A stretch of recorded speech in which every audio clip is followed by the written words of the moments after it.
The Niners are back. College football playoff is back. Kuminga's back.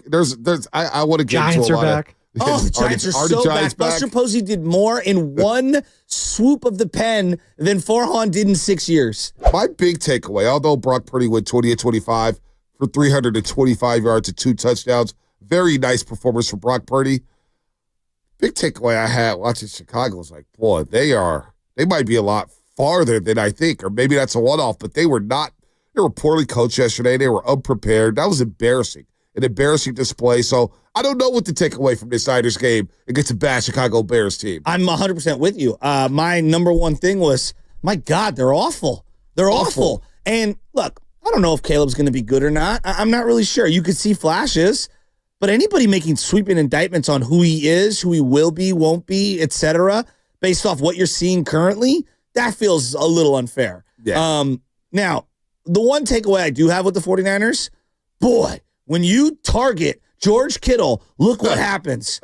They had a couple of screenplays to him. One of them was a tunnel screen later in the game. Mm-hmm. I mean, it's just, I know you can't throw to him that much every game. You know, you got to mix it up, and there's going to be games where you have to keep him as an inline blocker. But my goodness, and then your guy, Gorendo. I know he's got the sprained foot, so we don't even know if he's going to play out Thursday. He looked great. No, he looked awesome. I mean, it was a frustrating win for me in the sense that. Why is that? George Kittle, 6 catches, 151 yards on 6 targets. Boy, if you're targeting George Kittle, you're going to have a high success rate. Jawad Jennings, 8 targets, 7 catches, 90 yards. You don't feature Debo as much. Brock Purdy, when he has time, man, he can deliver a good football. Yeah. All of a sudden, you use Gorendo, who, look, man, Christian McCaffrey knew he was dealing with the bilateral Achilles tendonitis. We knew he was dealing with multiple injuries. We knew he wasn't going to be 100%, not have that burst we're used to seeing from Christian McCaffrey. We're thinking to ourselves, boy, Jordan Mason and Isaac Gorendo, these are good running backs. Why don't you mix them in a little bit? Well, Isaac Gorendo, 15 carries, 78 yards, 5 a pop, but also what gets underrated or what gets swept under the rug was the fact that he played wide receiver in college. So this guy has good heads. He's got some good heads. Now, pass blocking he needs to work on. He needs to work on pass blocking. What's going on here? You made that face. What's going on? No, nothing. Oh. Nothing's going on. Oh, hey, no, I just looked at your face. It's the Bears. Nothing's going on. Looking at no. You looked outside the window. It distracted me. You saw it too, Spadoni. You saw it too, but you guys. I don't know what you guys saw. What happened? It's like you guys are in the jailhouse or something, but one woman walks by, you guys all go crazy. I don't know who walked by. Why am I getting lumped into this? Because you know what time it is. You know what time it is. Yeah, 6:10 a.m. Yeah, no, you know what time it is other than that, 6:10 a.m. Nice try, buddy. Hey, let me ask you a question. Yeah, you know what time it is. Yeah, you can whisper in my ear, try to be off the record, but I'm going to throw you under the bus, Spadoni. Let me ask you a legitimate question. Oh, ask it. How many times can you say that the Warrior game was way more exciting than the Niner game? Oh, you can say that a lot over the last decade. Really?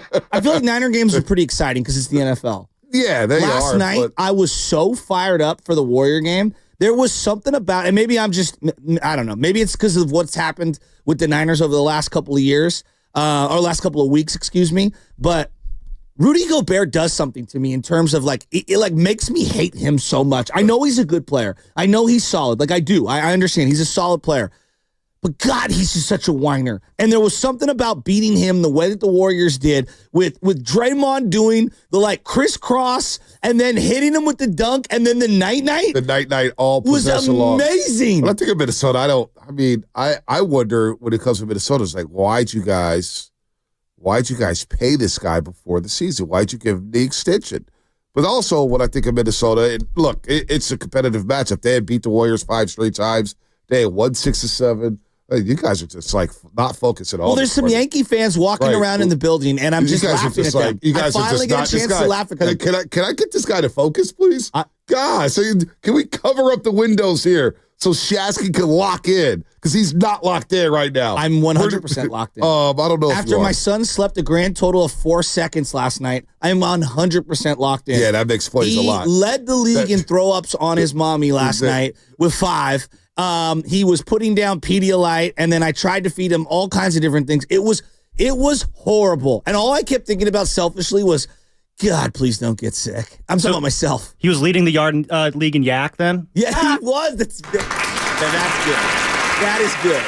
That is good. We are not locked in right now on a Monday morning, but it's okay. It's okay. We're talking Warriors. 100% locked in. The Niners are back, Bonta. We're just really happy today. A lot of victories over the weekend. The Niners are back. College football playoff is back. Kuminga's back.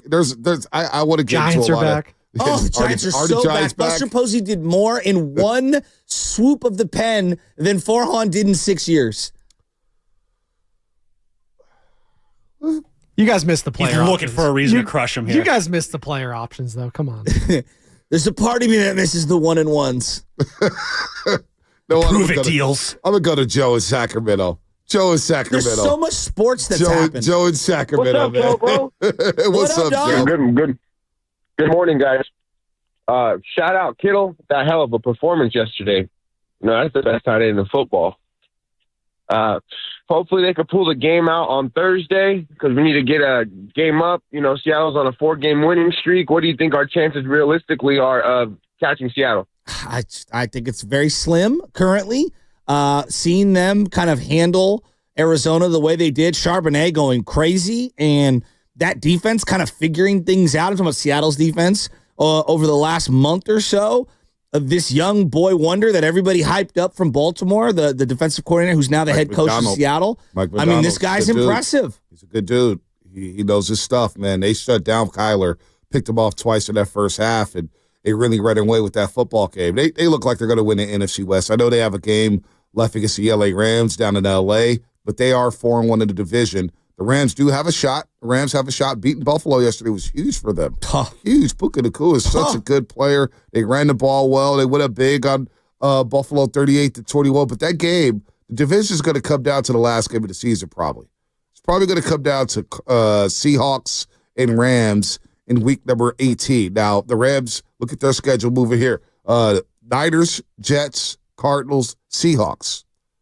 Niners, Jets, Cardinals, Seahawks. Now, the Jets are going to try to play spoiler out there in New York City. That'd be a tricky game for the Rams. Whenever a West Coast team travels out east, it's always a factor there when you come to the time difference. But look at Seattle here over the next 4 weeks. They have Green Bay on Sunday Night Football. They have Minnesota at home. Then they go to Chicago. Then they play the Rams. So this division is still up in the air. Who knows? Maybe the Niners can steal it. But I look at their schedule. You got to start with Thursday beating the LA Rams.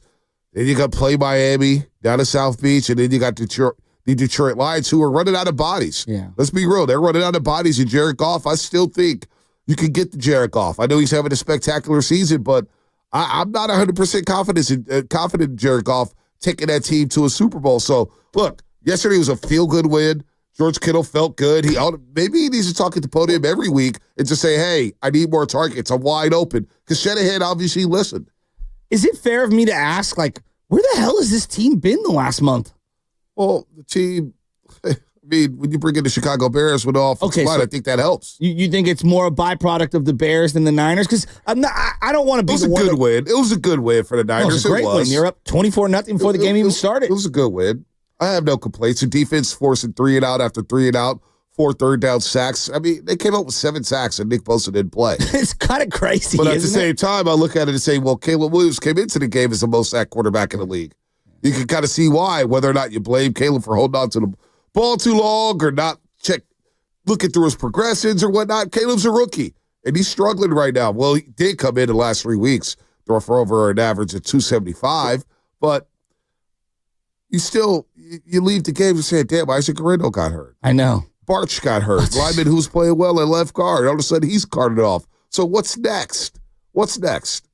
I don't know. I watched that team yesterday, and I just kept like scratching my head, like, where has this been? Where was this? Like the explosion, the big chunk plays, throwing downfield. And I'm sure the opponent plays a big factor in this, and I don't want to like just run the Bears over. They looked awful. They looked absolutely awful. It looked like they were uninterested in just being out there. Right? I mean, they had a mini bye after the Detroit game, and they came out that flat. With a new coach. Dude, at one point in the first half, deep in the first half, they had 2 total yards. Bonta, they go at no point ever in a half has one team outgained another 300 yards. And I was like, that can't be. That can't be true. That cannot be accurate, but that's what they were saying on the broadcast. Well, I mean, you've fallen down on the pecking order when you get Vilma. I mean, and I love Vilma. No, Jonathan Vilma's funny. He loves was the word. It Kenny Albert? Which Albert? Kenny Albert. Yeah, Kenny Albert. Yeah. Kenny Albert. We love Kenny Albert. Yeah, I do love Friend Kenny of the Albert. program. But I was just asking. No, when he gets Spiro Dides and Archuleta from CBS, that's when you know you're down bad. Ouch. Archuleta. Yeah. No Sam Rosen? I do have a soft spot for my white DBs, though. We're having a moment right now. I don't know if you know They're that. balling. They are balling. They are balling. There's like 4 white DBs who are balling right now. Yeah, we're having a moment. No, He's got to lean into Jonathan it. Vilma loves the word physical. Physical, aggressiveness. He loves hitting. He's so matter of fact on the broadcast. I'm not mad at Vilma, man. He's gotten a lot better. He has. He doesn't say San Fran as much. But they showed a graphic. The Niners had 9 first downs. The Bears had 9 total yards. I mean, it was like, thanks for coming to play. And there was a lot of people at that Niner game. Oh, it was loud. It was loud there. I mean, man, so where's this team been? I don't know where this team's been.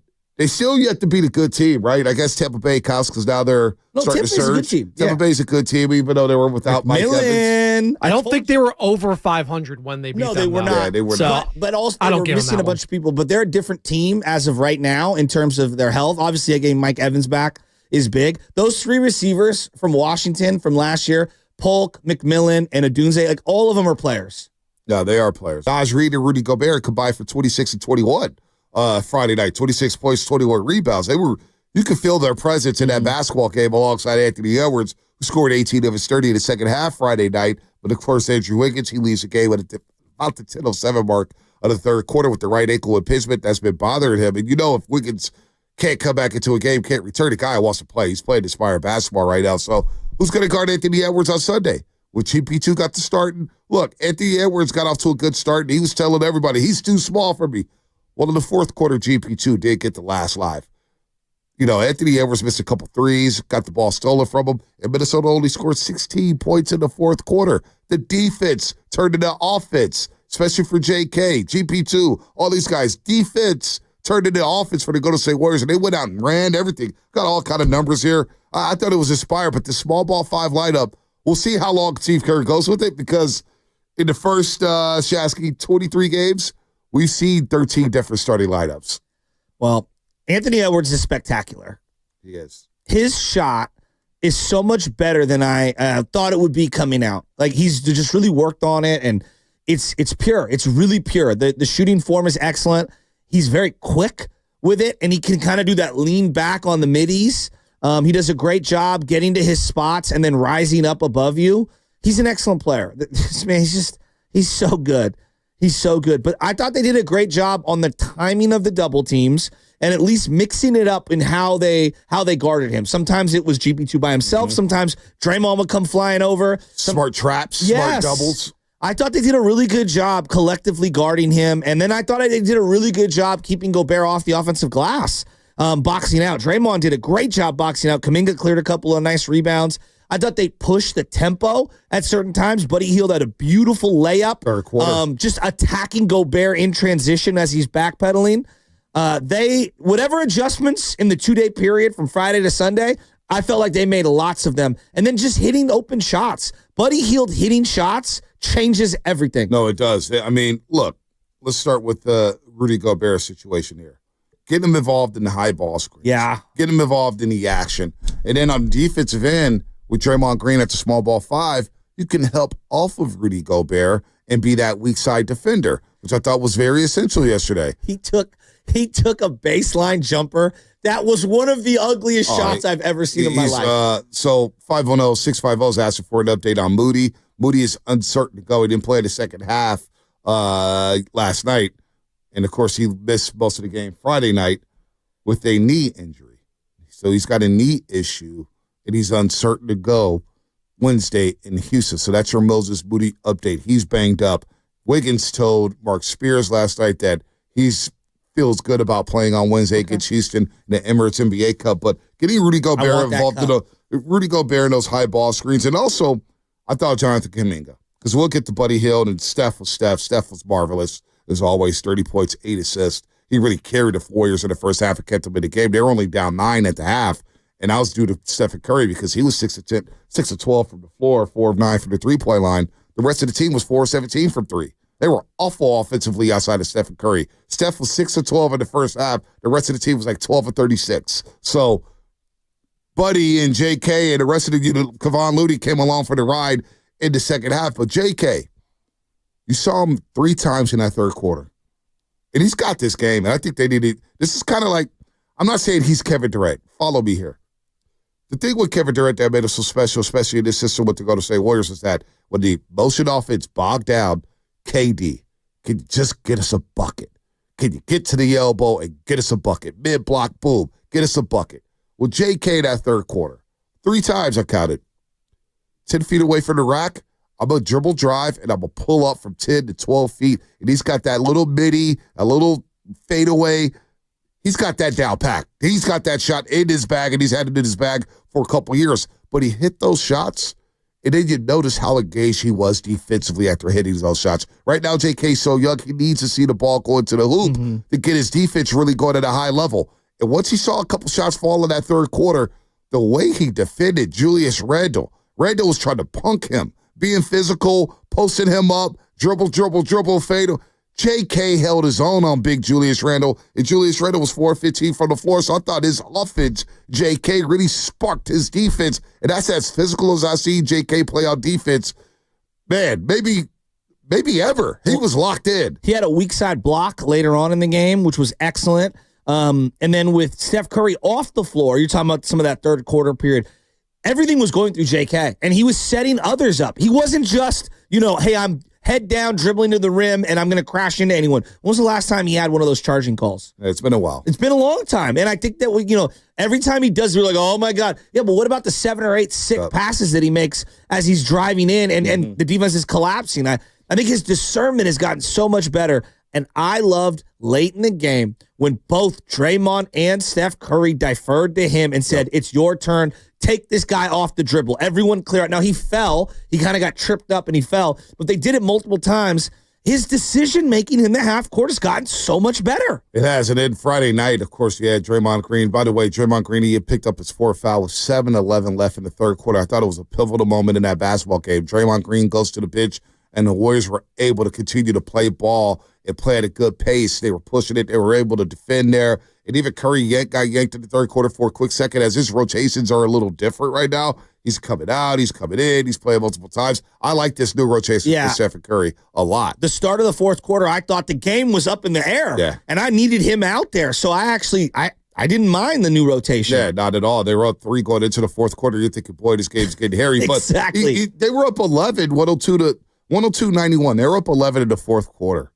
And Minnesota Storm's back with a 15-3 run. They're up 106-105. And I'm like, Nickeil Walker-Alexander would miss. He would not miss. He was awesome. And I thought McDaniels was in Curry's back pocket. Not that Curry wasn't good, but he guards him so well. He makes him work. He's 6'7", 6'8". He's long, athletic. He's one of the best perimeter defenders out there in the league.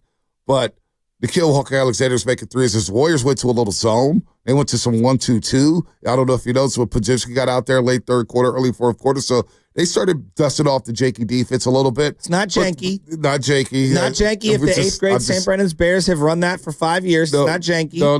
We're just saying janky because the 1-2-2. I might mix in a 1-3-1 diamond. We're calling it maybe janky. A box and one. We're calling it janky. Classic 2-3 zone. We're calling it janky because Steve Kerr mentioned it in the 2019 NBA Finals. That's all. It's a joke. It's not janky. It's defense. Do what you got to do to win the game. Does Mully not like zones? No, he doesn't mind. He just notices it. It's like, wow, they're running the zone. And what's impressive is NBA teams see zone defenses like Toronto employed on the Warriors in the 2019 NBA Finals. All of a sudden, the NBA teams forget how to play basketball. They see a zone. They're like, what the hell do we do? Well, I'm not that surprised, though, because a lot of these guys haven't played long in college, and like college is where you're going to see, in high school, where you're going to see a lot of the zone defenses. And so playing AAU, it's a, everyone's pressing and it's up court. And I don't know. I'm not surprised, actually, that teams are struggling. I think had they done this 30 years ago, when guys were 2-3 years in college and then coming into the pros, they would just destroy the zone.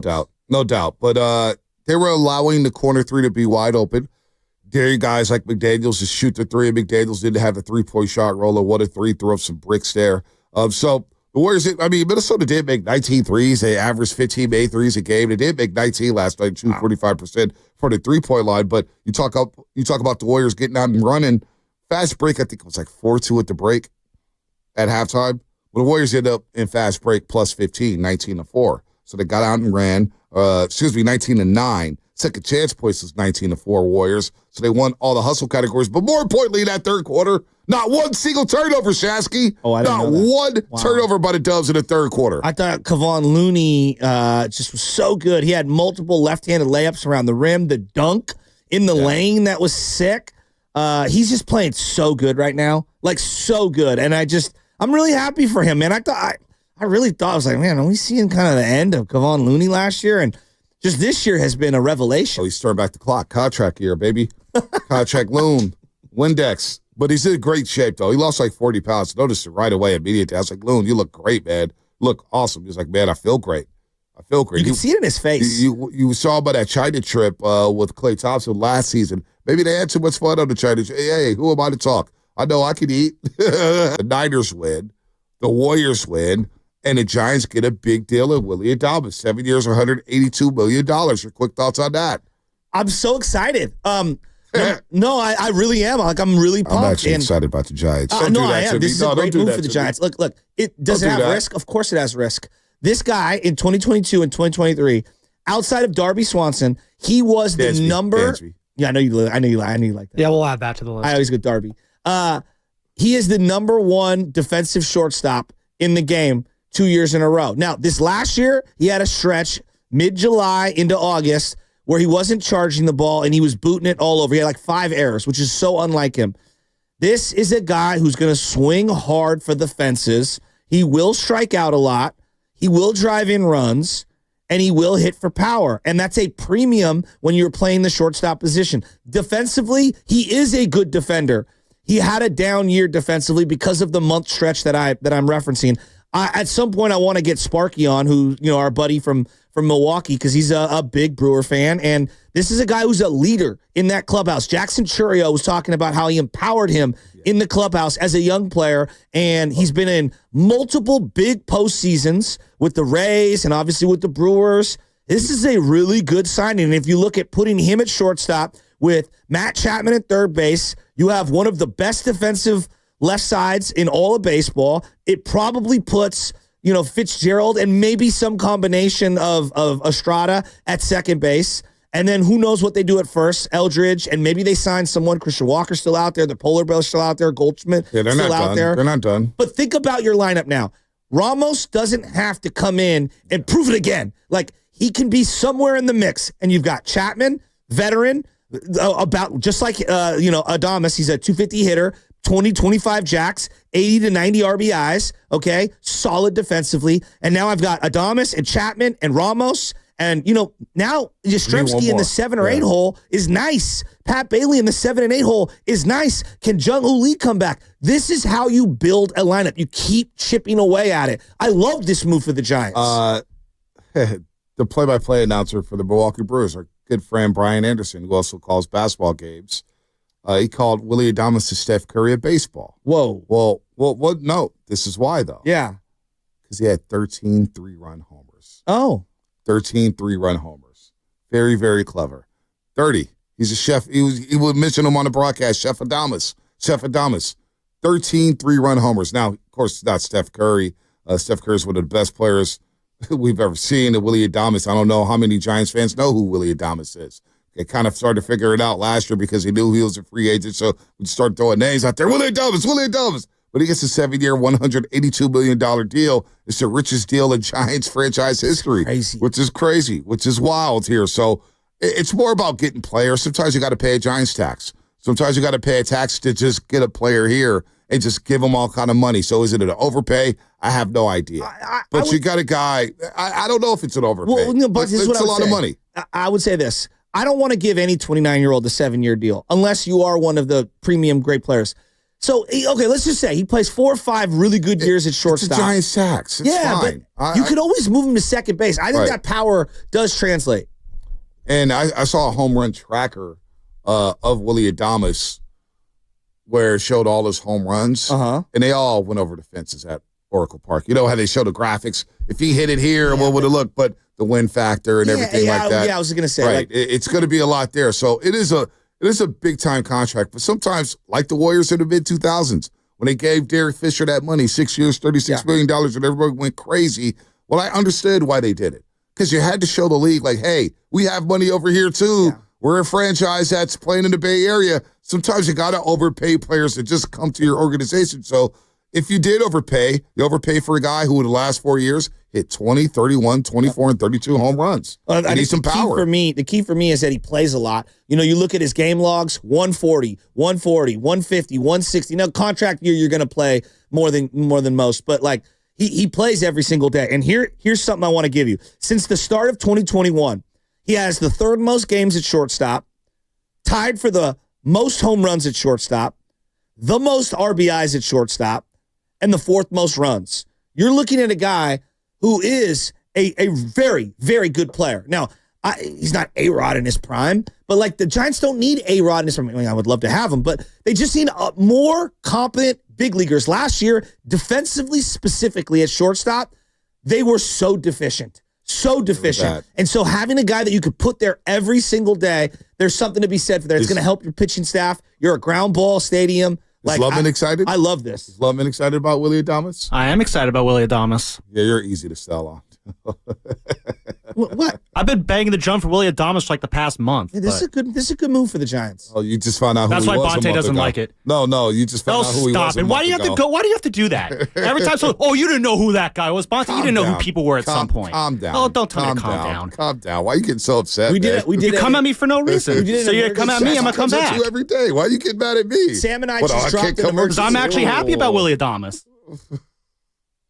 Sam and I dropped an emergency pod on Saturday. I saw that. And then I tried to post a video. I had the whole family in the car. I know, it's such an old man move. I had the phone, plugged into CarPlay. I got the little guy. I got my mom. I got my wife in the car. It's actually I'm driving. better because we could still hear the video. Yeah, I was going to say, I was wondering how you recorded a video so it was in CarPlay. So I had it that's almost in. Impossible to record a video and not have audio. I was like, how? But you can hear the audio. Like, didn't it feel like you could hear something? Oh, well, you just see his face, and yeah, you can hear him. I was fired up. Also, this guy calls me, right? He calls me Saturday night. I gotta bring this up. I can't help myself.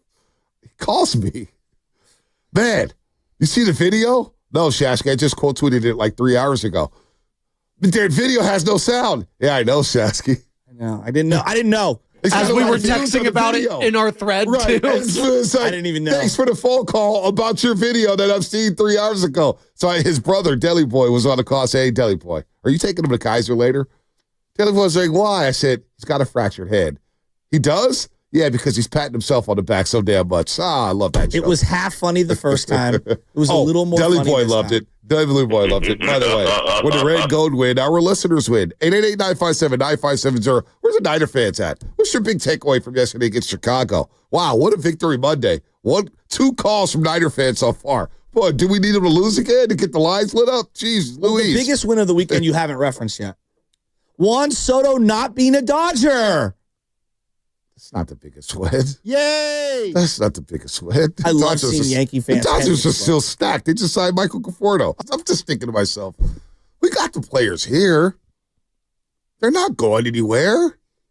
We can't get 5 questions in after a game. We just have to do 3 and out. Like, we can't make them a bit personable. This is where it's just like, there's the letter of the law, and then there's the spirit of the rule. And I'm a big believer in, feel out the situation. And, really, is anybody the worse for an extra minute and a half of your time? No. And Steph enjoys it. He enjoys it. He doesn't get annoyed with us. Who doesn't want to have one-on-one with the king? Chris Mullin, I know. Or Stephen Curry, who's the king. So we like to have a one-on-one with Stephen Curry. I know everything.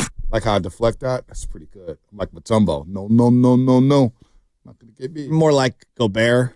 No, I'm definitely not the Stamford Tower. That dude is soft. French pastry.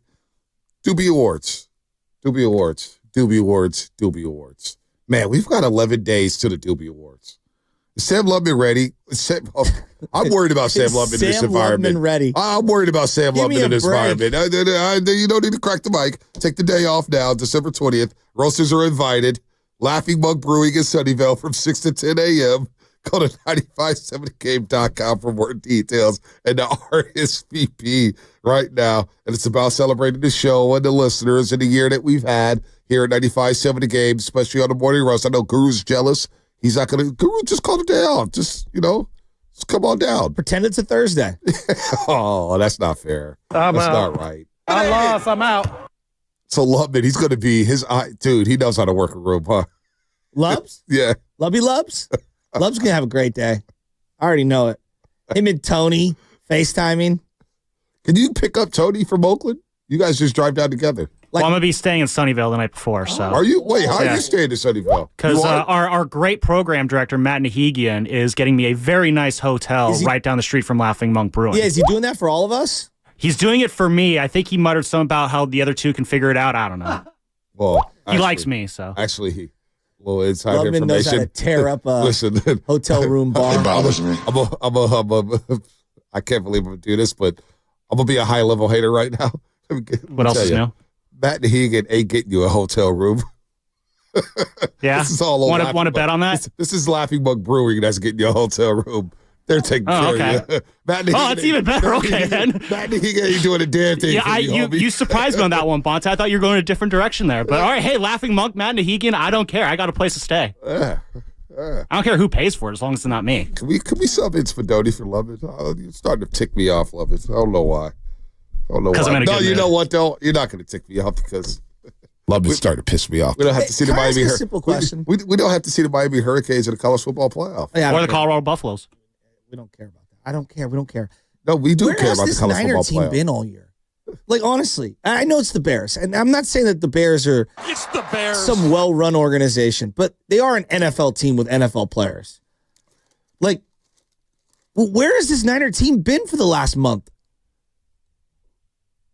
The fact that George Kittle had to come out and basically say, like, yeah, I mean, I'm paraphrasing, but he's not that he's questioning the heart of the team, but, like, we got to play a little harder. Like, that hit me. Like, well, who's not playing hard? What's going on? I thought you guys were playing hard. I thought it was just you guys are hurt. Did that win yesterday change who they are this season, though? Because this is who they've been. They beat bad teams. Yeah. They can't beat good teams. I think that was the first time they scored 4 touchdowns offensively all It's the year. first time they've won in a month. No, seriously. I know. This is their first Victory Monday since November 11th. I feel like Niner fans are nowhere to be found. We will, because they know. They're not dummies. Know what? What do they They know that this game will mean a lot more if they beat the Rams on Thursday. Okay. They have to beat the Rams on Thursday in order for this win to mean a lot more. Otherwise, it's just, hey, you played the Bears, you just fired their coach. Their coach was their defensive signal caller, so they don't have their defensive signal caller. They got a guy named Thomas Brown, who's the interim head coach. And you look at his coaching resume, he's been coaching on some bad teams, bad football teams, including the Miami Hurricanes. So, you saw the graphic. I know you saw the graphic, right? He was the offensive coordinator. Yeah, he was the offensive coordinator. Was it Todd Golden?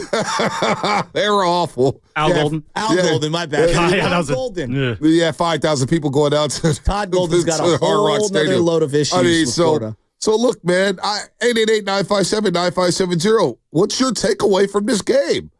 What is your takeaway from this football game? It was nice to see Purdy take some shots. It was nice to see this team throw the ball to George Kittle. It was great to see Juwan Jennings look fantastic. I thought that their defensive line showed up. Leonard Floyd made a play. Malik Collins made a play. Obviously, Okawanu made multiple plays. They suffocated Caleb, specifically on third down. But again, it's like this is the most sacked Bears quarterback ever, which is like that's a sentence. Yeah, I mean, he's up there with David Carr in terms of the most sacked rookie quarterbacks in league history. How can you make an evaluation on Caleb? I don't know how anyone can. I think what we saw the last 3 weeks coming into this game, we saw a lot of flashes, right? We saw a lot of flashes with Caleb. Throwing the ball, improv, deep, intermediate. I thought their game plan, the Bears, which if anybody's been watching the Niners defense, they've given up a lot of yards on the ground. But everything was like at the line of scrimmage. Receiver screens, swing out to the running back, DeAndre Swift, 5-yard comeback route. Like, they weren't attacking down the field whatsoever. No. And if you're a team that is, what was their record coming in? 4-8. They lost 6 straight games. You got nothing to play for. Why wouldn't you just let it all hang out? Why don't you just empty the playbook? Deep shots, intermediate shots, screens, creativity, trick plays. I don't know what the hell the game plan was, but credit to the 49ers. Credit to the 49ers for getting after the quarterback. Where's his pass rush been? Wow, Leonard Floyd. What do you know? Leonard Floyd's going to end up with double-digit sacks again. It's possible. Well, the other element that it's like almost impossible to not see is like, this is what like it looks like when you actually target George Kittle. When you actually make it multiple screens on the first multiple drives, like that to me tells me, oh yeah, like I realized I got to get him the ball. Where was that against Buffalo? Where was that the week prior to that? Well, those teams were better. Yeah, but it didn't feel like you ran predetermined screens. They ran a tunnel screen for George Kittle. I haven't seen that ever. And like that is I'm designing this play for you, and I am calling this play for you. That's different. I want to see more of that. Let's go to Miguel in San Antonio. Down in San Antonio, I almost said San Jose. Hey, Miguel, good morning, man. How you doing? Yo, Bonta, Shasky, what's up, fellas? What's up, man? Victory Monday again. Been waiting for this one. Just my schedule's been hectic. Haven't been able to call you guys, but I just wanted to get on today and just talk about Purdy, just his coming up extension. I think they should do it. I don't think Purdy's going to try to fleece the team and try to get that top dollar. I think he's a little bit grateful to the organization, to Shanahan for drafting him where he got drafted. He's proven to me that he can do it when, everybody criticizes him like things have to be right. But I think if you give him enough, he's a franchise quarterback. He can make the passes. He can use his legs to buy time. Get to the first yard marker when that needs to happen. And I just think his character, just the kind of person that he is, we don't have to worry about some scandal or him getting paid and just going off the rails. I think he's going to stay committed. He's going to try to keep working hard for the Niners. So I'm for it. I'll keep him. Quarterbacks are hard to find, and I think we got something. And just about yesterday's game, it's great. I love seeing the team pull out a W when times are hard, for the fan base. But I just think it's the team adjusting. They're adjusting to not having the big guys like that O-line, Banks and Williams out, but.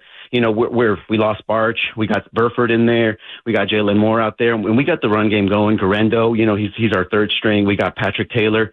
They're moving the ball. I think the team's just learning how to play without some of the big names. The only mistake I think that we've made was with Pearsall. I like the kid, but he's just not who I thought he was going to be. And I think we got to just draft a little bit smarter going forward. But, just wanted to get on with you guys and say what's up. It's been a little while. All right, good call, Miguel. Pearsall, 5 targets in the last 4 games. 5 targets.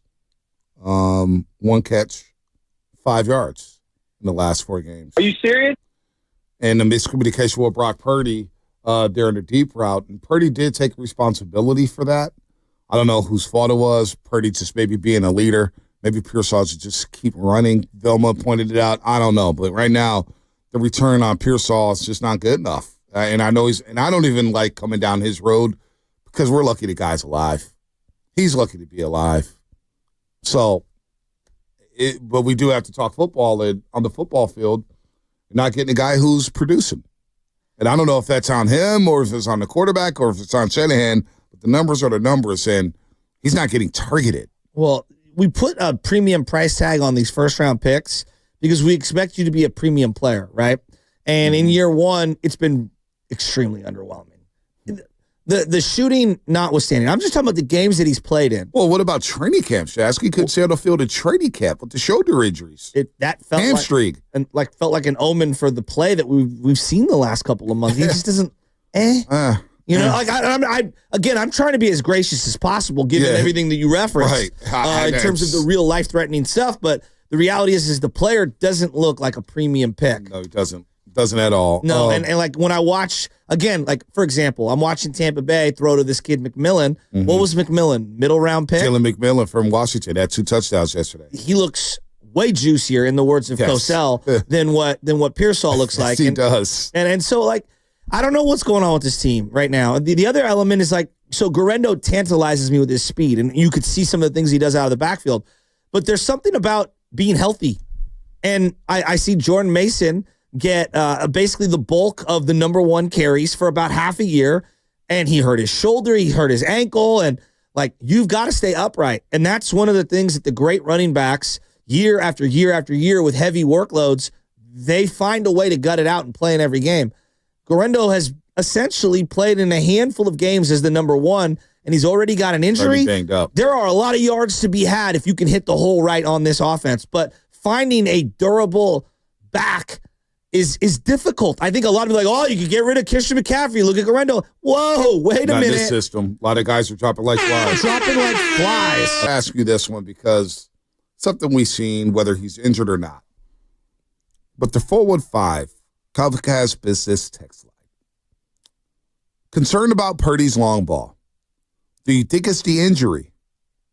If he would have thrown both throws in stride, they would have been touchdowns. He's talking about Jawad Jennings. We see this against Kansas City, where he underthrew George Kittle and he underthrew Jacob Cowie. And you don't get 2 touchdowns here. You get 2 field goals. That's the difference in a football game. We see this at times from Purdy. Deep ball's got to be a little cleaner. There's no doubt. Well, I think that, A, he's ripping the deep ball, which is what he wasn't doing the last couple of weeks. And then B, like, the reality is, yeah, he completed the passes, but Jawad Jennings had to completely slow down to catch that one. Juice was an incomplete pass. He had multiple steps on him. I thought if he leads him, it's a chunk play. I don't know if it's a touchdown, but it's definitely a bigger play. Garendo had a touchdown if he puts it out in front of him a little more. Those, like, both are true. He completed them. It's good. He identified the right guy, and he's kind of underthrowing him. When he went down with the random injury, it was such an awkward thing. He, like, stepped up in the pocket. He was kind of jumping to get rid of the ball, and then the defender jumped in the air and, like, DDT'd him reverse. He got snapped back. I couldn't tell in real time, but when he was lying down, before I saw the replay, my initial thought was, oh, my God, the arm. Oh, my God, the shoulder. But it looked like the neck and the head, and I think he, like, panicked more than anything else. There is, like, I am a little cautious on the right arm. I don't think the arm is 100% healthy. Rappaport yesterday in the morning had to tweet about paying Brock Purdy an extension. And I wonder what it looks like. I do wonder what it looks like when you consider his arm injuries here. Look, it could be a one-off. Maybe it's just his body. We'll see. But I think I got faith in Parag Barate. I think when it comes to Parag Barate and giving these deals out, same thing with Jimmy. I have no problem building in 1-year opt-outs or having language in a contract like they had with Jimmy Garoppolo, where every April if they wanted to opt out of it, they can. I would do it. I would front load Brock Purdy. You want 40 to 45 million? Great. Awesome. Here it is. But I want the ability to potentially opt out after every single season, like they did with Jimmy Garoppolo. Having that type of structure in the contract, I think might be important with Brock Purdy because of what you just listed. The elbow, the shoulder. He's a smaller guy. He's got, he's not the strongest dude in the world. He's not going to take a lot of shots like a Josh Allen, like a Patrick Mahomes, like a Jalen Hurts. I wonder if they'll put that in the contract language, or will Brock Purdy's representatives say, no, we need the 3 years guaranteed, no opt-outs whatsoever. We want 3 years stability no matter what. I wonder how that's going to play out with Brock Purdy and Parag Barate and the 49ers brass. I don't anticipate Purdy's side playing hardball, but if they do play hardball in that language stuff, like in terms of the contract, I would just say to him, well, okay, like the same way they do with Ayuk. Well, then you're going to play on this $1 million contract because you're still under team control. And if we have to, we'll franchise tag you. Oh, you want to sit out training camp? Okay, fine. Who else around the league is giving you that deal? Find me that person. See, to me, this is a very simple leverage situation, and I think the Niners have more leverage than I initially anticipated. Yeah, I don't know about that. I don't know if they have leverage or not. I thought all the leverage was in Purdy's camp. I actually think it's probably 60-40. 60 Purdy, 40 the Niners. There's not that many teams that are going to... Because if you're trading for Purdy, think about this. Not only are you surrendering draft capital, but then you're also having to rework a deal, right? And so I think that lessens the amount of teams that are out there. You're going to have a lot of teams that are going to find their quote-unquote quarterback in the draft. And then you're going to have a lot of situations where people are gun shy because of what's happened to a Trevor Lawrence and what's happened to some of these other quarterbacks that have been given big deals. I think, to me, the starting point is the Geno Baker deals are kind of the low end of where Purdy's negotiations are going to start. And I think they're going to bump up from there. See, I disagree with this in that notion. Say if they don't get the deal done in April, May, June, July, August, and we get to training camp, and Purdy doesn't have the deal. Purdy could say, yeah, I'm not coming to camp. By that point, quarterbacks around the league are going to be settled. I mean, there's probably not going to be – Sam Darnold's probably going to sign early. We'll see what happens with Kirk Cousins. Who knows with Sam Darnold? Kirk Cousins probably going to sign. I mean, Purdy's got the leverage here. He could say, oh, you want to play hardball with me? Watch this. Watch what? I will stay in Iowa in August. Okay, but who's trading for him? Somebody may trade for him. But somebody may. I don't know. All the jobs are already solidified. So the jobs, for the most part, will be solidified. But maybe there's a team out there that there's training camp injuries. Sure. Somebody gets hurt. Sure. Maybe somebody doesn't feel as confident about their situation. Who knows? Who knows how other teams feel about Brock Purdy or how they view Brock Purdy? But I definitely think he has a little more leverage than you're giving him. I mean, I said he had leverage. Okay, I just don't think he has all the leverage. And I think where I come down on is you got to understand, is it a buyer or seller's market? And right now, I don't think there are as many teams that would be buying as I initially anticipated. What if Brock Purdy went in during negotiations? Yeah, I want the 60. I want 60. You don't think he has leverage? I think he has some leverage, but I don't think that the Niners have to give him 60. Like, again, who are you negotiating against? So maybe a handful of teams. But if they don't give him 60 and Purdy says, I'm not signing, what are the Niners going to do? Okay, don't sign. We still have the franchise tag in our back pocket, and you're under contract for another year. We need to be blown away in a trade deal. You can go outside the building in the same way Ayuk did. Go outside the building and try to find that contract. So you can't franchise him this next offseason, correct? He's under contract for one more year. So if he decides not to come and he wants his 60 and he doesn't get it, now I don't anticipate this happening, but we're just playing this out. Hypotheticals. If he says, I want 60 and the Niners don't come correct with that, and then they say, yeah, go find something else, he could just not show up to camp. Sure. And then the Niners are screwed. Who are they going to play at quarterback? Brendan Allen? Josh Dobbs? No. That's an entirely plausible scenario for the Niners. But again, that's a dangerous game. I did this exercise the last 2-3 weeks. I went down the list and I'm saying all right, well, if the Raiders are drafting and the Giants are drafting, there's really only a handful of teams out there that would have the potential slot open at quarterback, plus the money, plus the draft capital to make a move for Brock Purdy. And that's if they like him as a player. Yeah, but Brock Purdy, if that doesn't happen, and the Niners say, yeah, we couldn't find a trade because nobody believes in you. Brock Purdy says, okay, that's fine. Well, where's my 4 years, $220 million, like Jordan Love, like Tua Tagovailoa, like Jalen Hurts? And the Niners say, yeah, we're not going to deal with you in good faith. By that time, you want to mess around with that? You want to have another holdout? You think the noise with Ayuk was loud. You have a Brock Purdy holdout, which I don't anticipate happening. I think Brock Purdy would do a hold in. He'd be around, and he just wants to play football. So we're probably having a conversation, and it has much to do about nothing. But in case that went down, that's not a game I would want to play if I'm the 49ers. So I do think Brock Purdy has a lot of leverage here to get what he has or get what he deserves moving forward. All right, I'm going to be shocked if he gets $50+ million, guaranteed over, let's say, 2 or 3 years, like 50 per year. Like if the AAV or the guaranteed money, the cash given to him over a 3-year period is over $50 million, I would be a little surprised. I'd be a lot surprised. Let's go to Vacaville. Oh, we're going to Vacaville. First time in a long time. Javier at Vacaville. Hey, Javier. Happy holidays to you, man. What's up, buddy? How you doing, Mr. Hill, Mr. Shasky? So I had an interesting thought yesterday, and it's funny being presented. I would listen daily, but, had a conversation I wanted to see about you guys feeling. We talk about Purdy averaging $45 million a year on our end. He's wanting 60, and he's going to play the holdout game. And I feel like after last season, all season that is with Williams and Ayuk, that really set us back as a franchise for this season. Agreed. How would you guys? It's all hypothetically, right?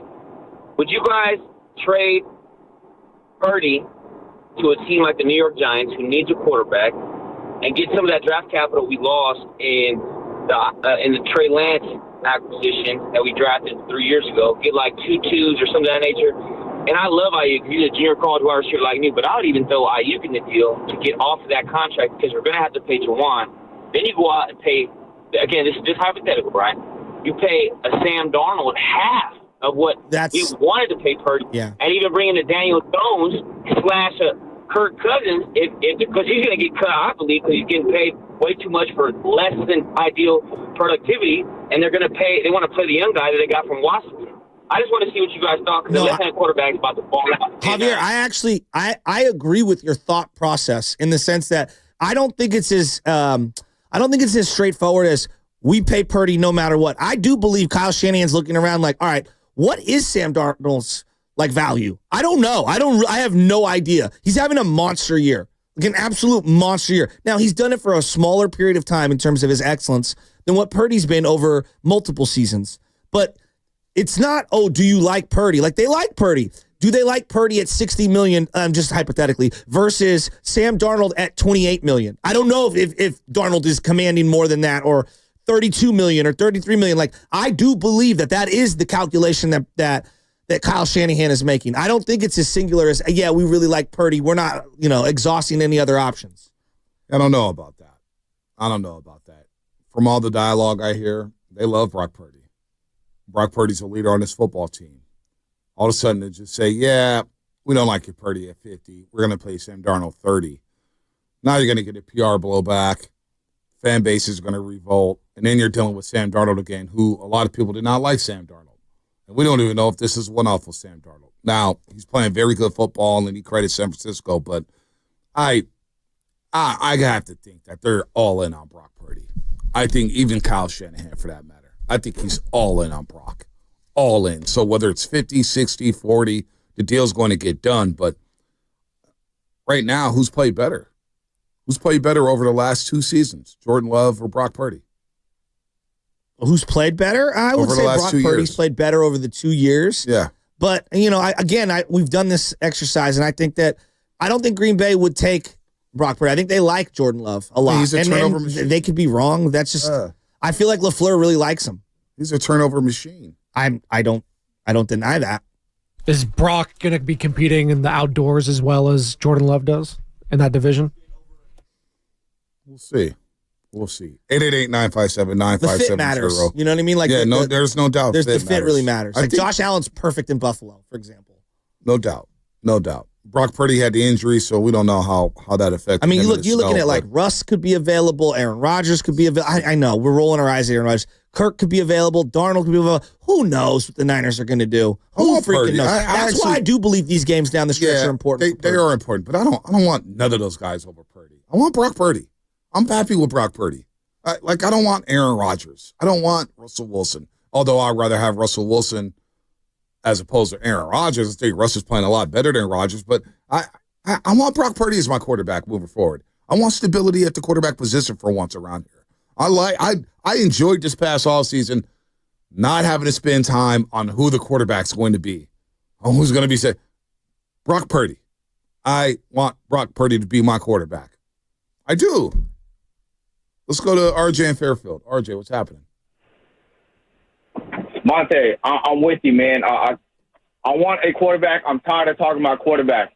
But with Brock Purdy, his arm strength is what kills me. I think that's what separates us. I think that separates Brock Purdy from people like the Josh Allen and the Patrick Mahomes is that his arm strength and his inability to throw it down the field and can't stretch the ball will hurt us in the playoffs. I mean, we need that in championship games. We need that during the playoffs. So I want Brock Purdy to be my quarterback, but I'm hesitant to pay him just because the lack of downfield throws, and he could hit the middle, but he can't. It looks like he hurts his shoulder every time he throws far, and like Shasky said, it looks like the receivers have to stop every time he throws downfield. So I'm kind of hesitant on Brock Purdy. I'm watching Sam Darnold throwing it left and right, and not saying Sam Darnold is better than Brock Purdy, but man, I kind of want Sam Darnold. You know what I'm saying? You want Sam Darnold? You're on the Sam Darnold trade now. I don't know what to make of Darnold. He is having a great year. We're going to see Sam Darnold. Judgment Day's coming for him. What do you mean? Well, he's going to be in the playoffs for the first time in his career as a starting quarterback. Obviously, he was in the playoffs last year with the Niners as a backup. Some may suggest that he should have played in the Green Bay game. That was the play-by-play guy. But you know what, though? Why you got to snitch? He said it on the broadcast. High level snitching. Chicago is on deck for Minnesota. And then they go to Seattle. Then they host Green Bay. And they finish the year in Detroit. Not to mention playoffs. And right now, Minnesota's rolling. They're 11-2. We're going to learn a lot about Sam Darnold over these next 4 to 6 to 8 weeks up in Minnesota. There was a point where Purdy got knocked out of the game and came out for a play, and then I think they did a handoff, and then he came back out, and the whole crowd was going crazy for Purdy in like a good way, like, oh my God, thank God he's healthy. And I don't know, most people might have turned the game off. I don't know, you were probably getting ready for pregame, so I'm not sure if you saw it, but did you get that Brandon Allen sighting? I did actually see the Brendan Allen sighting. Did you see what happened? Yeah, I saw. Interception. Why did he get in the game over Josh Dobbs? Like, they've been yo-yoing the backups the last 3 weeks. I don't know. As Josh Dobbs was sitting courtside at Chase Center Friday night with the shades on. Oh, astronaut? Yeah, he was sitting next to Joe Lacob, right next to Joey Lightyears, Uncle Joe. I wonder how that night would go. I'm not going to sugarcoat it. You can sit here and do a sugarcoat job. Team's getting blown out by Minnesota. Wiggins is hurt. He's not happy. He's not happy. You're the pastronaut. But he was happy yesterday. Next to he's got the beard. Joe Lakers got the beard working. Oh, does he? He's got the beard working. I'm not gonna lie, man. When I woke up this morning, it's a victory Monday for the 49ers. And we're gonna go to the calls about the Niners or whatnot. But I feel like, man. Willy Adames? No, Willy Adames. I'd rather talk Juan Soto than Willy Adames. Michael Conforto to the Dodgers? But that Warriors win yesterday, what's going on with Jonathan Kuminga? Like, you had chance. All right, J.K. scores a career-high 33 against Houston. The next day, Shams Charania is talking about trades, right? Trades. And I ran into some people who work at ESPN Friday night. They were like, yeah, it was a little ridiculous that we were talking about trading J.K. after he had a career-high 33 points, all right? Did you tell Bob Myers I said hi? It wasn't Bob Myers because he wasn't in town. And no, I didn't tell the person I talked to that, hey, Joe Shasky says hi. He's probably working for the Commanders. Because Joe Shasky had no idea who I was talking to. What's up, Joe, bro? But no, the whole JK died. And then you had Draymond Green talking about, the franchise. We're trying to turn this over to Jonathan Kuminga. We need to see it now. Yeah. If we're going to turn this franchise over, we need to see it. And I need to be the veteran because a vet did it for me, so I will shift to the bench. And look, I was all good with it. I was talking to Slater before the guy was like, you think they'll bring Draymond off the bench? He goes, no chance. Hour later, Slater texts me. He's like, yo, I think Draymond's coming off the bench tonight. So we've seen this before. But it lasted one game. So this whole dynamic with JK about maximizing JK, and Zena and Mully yesterday in pregame were on it. It's not about maximizing JK. It's about maximizing winning. And JK can help you win. So I'm kind of rolling hot on that. I need Niner fans to pick me up about that game because I was sitting there in the first half, and Brock looked excellent. Kittle looked excellent. Garendo looked excellent. The offense was humming. Defense was forcing 3 and out after 3 and out. But at the end of the day, I was thinking, these are weak-ass Bears. I can't recall in my lifetime where the Bears have come to the Bay Area and won a game. I need to look that up. There was an ugly game that they played with Jay Cutler. We got sacked 1,000 times. Exactly. And they didn't, was it like 10-6 the Niners won? Yeah, it was a Thursday night. Then there was the Kaepernick game, the first ever game when he made that Monday throw Night to Kyle Football. Williams. Yeah, it was and like my little brother was elbowing me, and he turned to me and he goes, oh my goodness. Everybody stood up at Candlestick, and I remained in my seat like, oh, snap. There was lightning coming off the football. Remember when Kaepernick rolled out left in the red zone and like, and then bang, would he hit Crabtree in the end zone? Yeah, Crabtree in the end zone just a dime. God, what a game that was. I don't recall the Bears ever winning in San Francisco in my lifetime. I need to look that up. They won the first ever Levi's game. Oh, they did. That's right. Brandon Marshall, 3 touchdowns. That's Jimmy right. Ward baptized. Good call. Yeah, good call. Is that the one time they've won in a bit? I'm looking at my lifetime. All right, the Bears. 1989, Niners beat them 26-0. 1991, they beat them 52-14. They beat them in the playoffs 17-0. 30. Home losses to the Bears. Yeah, just that one. Wow. Actually, nope. 2018, lost to the Bears 14-9. Oh, that was the Khalil Mack Yeah. caving in Mike McGlinchey game. Yeah. I remember that game. Yeah, I do. So there was it a is. huge hit on the sidelines in that game, Yep. and a fight almost broke out. Yeah, fight did almost I was break out on of the that sun game. side of the stadium, and I took my grandfather, and it was like 45 degrees, and the sun was in my eyeball the whole game, and it was horrible. Man. Draymond going full night yesterday. There's a lot there. 888-957-9570. It's like a buffet table today, Roasters. A buffet table of sports. You want to talk CFP playoff? Be my guest. You want to talk Juan Soto and Willy Adames? Be my guest. You want to talk some Dubs who are 14-9? I'm all for that. Niners, what's your big takeaway? Let's go to Richie Rich in Livermore. Richie Rich, what's happening? Rich? What's up with my dogs, man? Hey, look, I ain't that closet fan, dog. Win or lose, good or bad, I'm going to roast with my dogs on Monday, man. I'm not going to hold back. Hey, even though it's the bad news Bears, it's a W, dog, whether it's bad news Bears or not. The way I look at it is, check it out.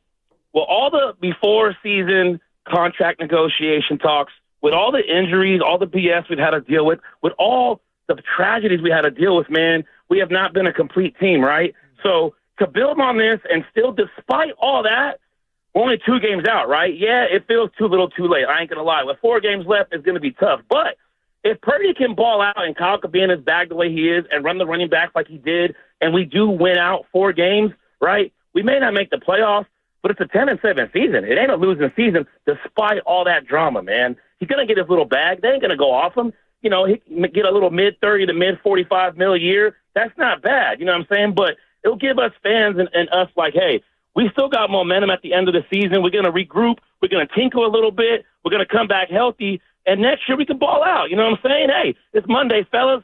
Dubs won. We got Doobie Awards coming up. Let's go, boys. Let's go, Richie Rich. Doobie Awards coming up. I feel him on that. I do feel like they're going to work something out with Purdy, and it's going to be in that like high 30s, mid 40s range over 2 or 3 years.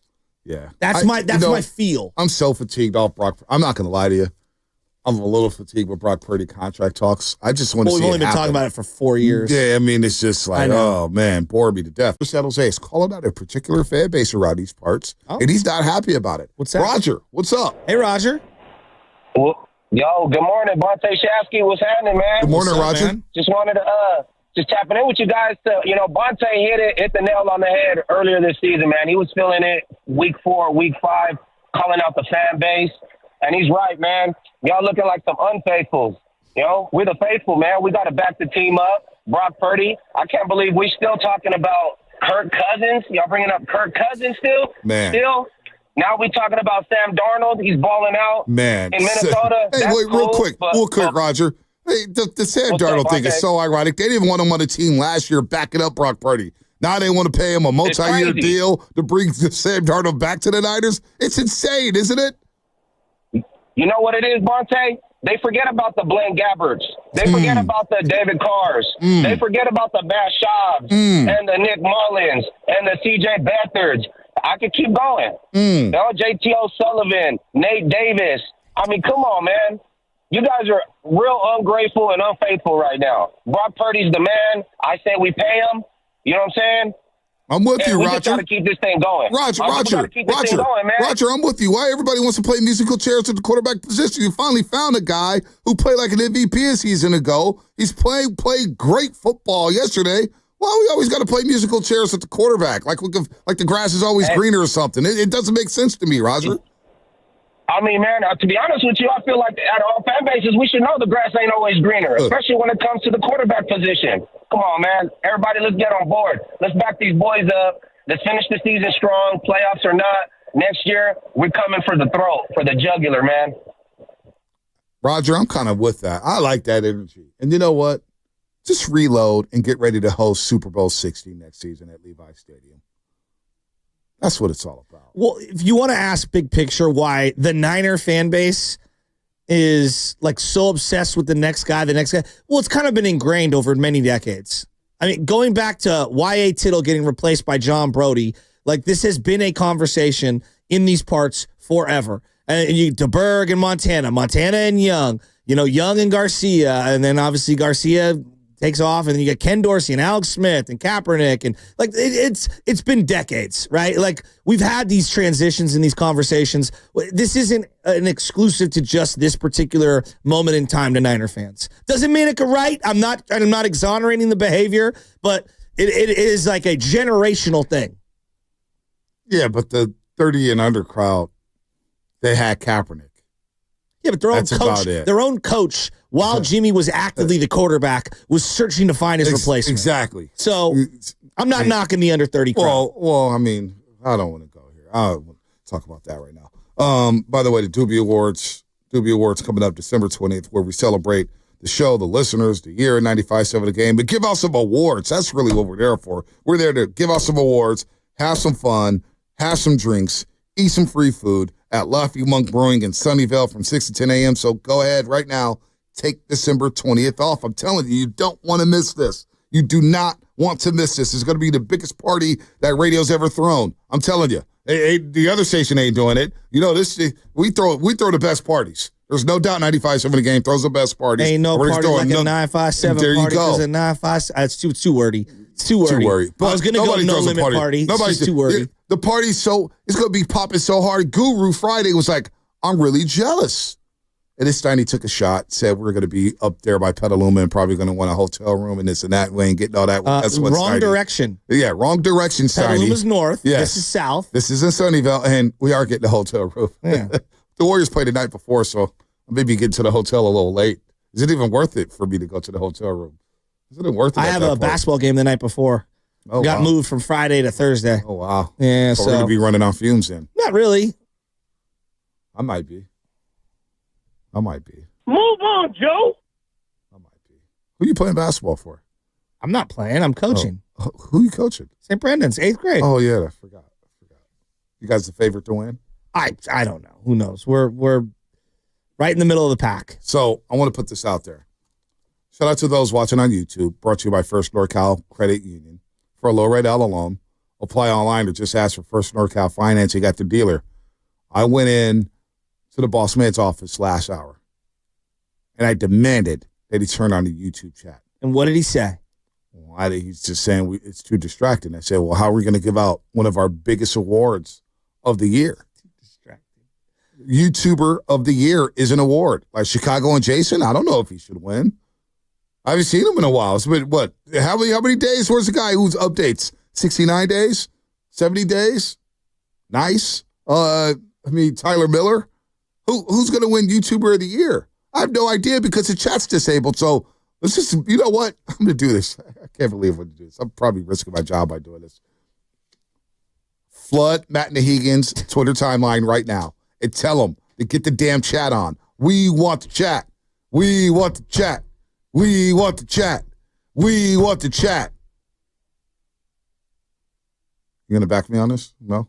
You're going to leave me out? I'm just thinking about the Niners. You're just going to leave? You're going to just leave me out there to dry? You're going to leave me out there high and dry? And various possible middle-of-the-order lineups. Some teammate this guy is. For the Giants. Some teammate this guy is, huh? The last time you had a chant like that was don't sell Snell, and they didn't. And then he went to the Dodgers. Well, they shouldn't have sold Snell, but you also should have bought something. Do you even remember any of the starts in September? No, but I remember the starts in June and July. In August, and he was one of the best pitchers in baseball, but Farhan didn't do anything to improve the team. He sold off parts. So I'm like, wait a minute, you're going to keep Snell and then sell off ancillary pieces like Jorge Soler? Good Lord. Good Lord. Good Lord. Lord. I can't even believe you said that to question my integrity. Seriously. The guy should be fired. WFAN. Not be fired. Why are we taking everything so serious? He made a mistake a couple years ago. John Heyman, that is. He made a mistake in reporting. It happens. You miss, you laugh a little, and you move on. This had nothing to do with that. This had saying, we know you get paid by agents. So don't do that. No, you don't need to do that. He said arson judge to the Giants. Yeah, well, that's yesterday's news. That's done. But we can't laugh a little? No, John Heyman's ain't in the mood for it, man. He's talking serious business. You're reporting on baseball contracts. You're not reporting on serious business. Serious business. The Twitter handle is @Matt Nahigian, NAHIGIAN. flood his Twitter timeline right now and get the damn chat back so we can give out this award December 20th. Speaking of which, Filmo Mike. Filmo in the building. What's up, Filmo? Hey, man. I don't know what happened with the YouTube chat, but the YouTube chat was lit. Lit. So you got it. What you mean the YouTube chat? When y'all was on the YouTube, when y'all had to chat, I could see you, but I can't chat and talk about your fade, talk about your haircut, how much weight Shasky gained. What? And all the whatnot. So or lost. Shout out Shasky. Actually put you in the secondary. Way to backpedal. Yeah. I got your back like a bra strap. Anyway, though, but listen, bruh. The engine. Get the YouTube chat back. It was lit. It was cracking. I don't know what you're doing. With that being said, December 20th, come out to the Doobie Awards, man. I'm doing some voiceovers. I'm going to be in the building, man. Hey, I got another event to go to, and I'm coming to y'all event. That's dedication. We lit. Look, hey, it's the life is so real that I gotta get on the call right now. I have to get on the call. Hey, real quick, Filmo. Real quick, 10 seconds. 10 seconds, Filmo. Warriors win. Impressive. Very impressive. Ooh, I love the word. The Warriors is bringing us back, man. The Niners is disappointing, but you know what? I'm never giving up on the Niners because you know why? We're faithful. Hey, watch your back. It's cameo, man. It's 97, man. Jacob in Castro Valley. Jacob. That was an all-time call. Jacob in Castro Valley. What's up, Jacob? I'm getting fatter? That's not cool. Hey. Wait, good to be on with you guys. You're a Doobie Award nominee? What category? Yeah. What category? I'll be there. I believe for the Niners rap that I did a couple weeks back. Oh, yeah, that's right. That was Jacob, we met you. You came into the studio, right? You work on the elevators or the refrigerators. Yeah, I had a breakfast with Baldy. Yeah, that's right. Experience. I remember you. Yeah, you did have a fire. Right? Hey, man, that rap was, we got to replay that rap. That rap was hard. What you got, Jacob? No, I just wanted to talk about Brock Purdy and the Niners organization. You know, I was fortunate enough to be at that game against the Dolphins where Purdy got to step in and he just balled out from there on out. And I just wanted to, remind the fan base and remind myself where we were at before him. I mean, we were stuck with Trey Lance and Jimmy G, and it was looking like a wrap. And then this kid just stepped in and he took over, and he balled out, and he took control.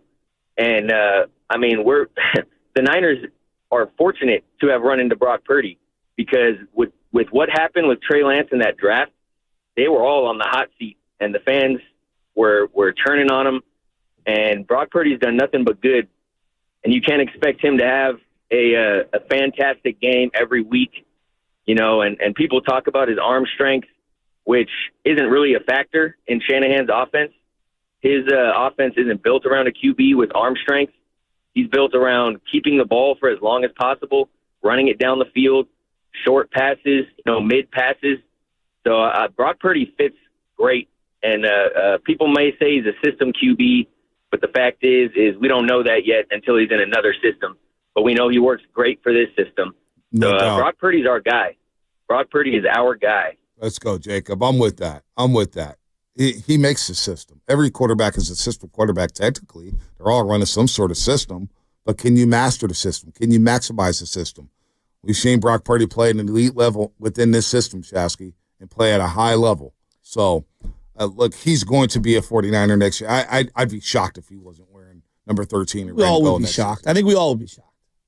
The big takeaways, though, for me in this game is when Juwan Jennings is healthy and they're targeting him, the guy just makes plays. I don't think he's a number one per se, but I think he's a really solid two. And then I look at George Kittle. When they target this guy, he produces. He's an absolute, no doubt about it, Hall of Famer. He's got to stay on this team for a long time. They got to find tight end 2 to pair alongside of him so that you can, pick and choose your spots with the physicality, because you want to be able to keep Kittle for as long as you possibly can. They have to. And apparently, this is a deep tight end draft. You have to find tight end 2 to pair alongside of him. Yeah, that guy from Penn State looks like he's going in the first round, but there's some tight ends in college that I like. We'll get to draft season. It's way too early for that. Let's go to the man. Let's go to our man Manny on the Dumbarton Bridge. And it sounds like Manny, Are you going to be at the Doobie Awards? Yes, sir. I'll be there with y'all bright and early, my friends. I can't wait. I can't wait, man. You're up for Roaster of the Year. I think you're a dark horse candidate. You've been bringing it all season, all year. Your calls have been so much better than BPA's. It's not even funny. Appreciate it, my friend. Hey, but you know what, man? I love being a 49er fan because fan is short for fanatic. You love them when they win. You get frustrated when they lose. And yesterday, it was vintage 49ers, you guys. However, I'm going to reserve judgment. You know how in school when you take the test and all that stuff and some things don't vibe out, you get an incomplete. I'm going to give them an incomplete right now. What I'm going to puff my chest is when we see each other on Friday, what happens the night before. That's the game that's going to be the litmus test for me for the Niners season. For next Friday. See how hungry they are, how much they want. Matty, make sure you don't end up at Laughing Monk Brewery. You can go there and go get you a bite to eat, but we won't be there until the 20th, not this Friday. No. Oh, yeah, the 20th. My bad. Just want to make sure you're there and you see what's going on and like, 95-7 the game. Those jokers flaked on us. No. It's the 20th. I got you. But all things being said, man, thank you for clearing that up. Now I got to go to work.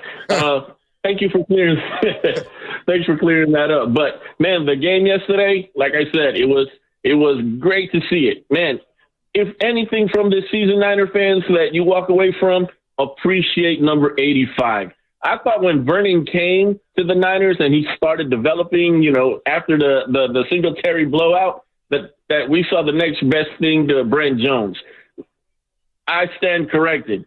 Number 85, after Kittle is done with it, he was always known as saying that you should leave it better than the last guy that you took it from. Hang that jersey up when that man leaves. George Kittle is having a spectacular season. Forget Purdy's contract, Shasky. George Kittle continues to produce at a high level, and him speaking out last Sunday in Buffalo, I was running routes. I felt like I was open. I think I ran 4 routes after the first catch of the game. We had 6 targets yesterday, 6 catches, and 151. He had over 100 yards in the first half alone. On a team this year that is 21st in yards after catch, where would they be without George Kittle? Not 6 and 7. What he does in the run game, what he does in the pass game, he's an all-time player. That stat they threw up, they were showing like a yards after catch, and from 2018 through 2023, the Niners #1 by far, and then this year 21st, and it's like, wow, what the hell has happened, right? Like, what has happened to the yards after catch? And the one guy who still makes yards after catch, especially after contact, is George Kittle. Yep. Over and over and over again. And him rumbling on the first drive after they threw that screen pass to him, I was like, all right, it's going to be a Kittle game. And they just kept feeding him. And if he needed to go for 250, he would have yesterday. Yep, I agree. He would have. Who had a better weekend, Kuminga or Purdy?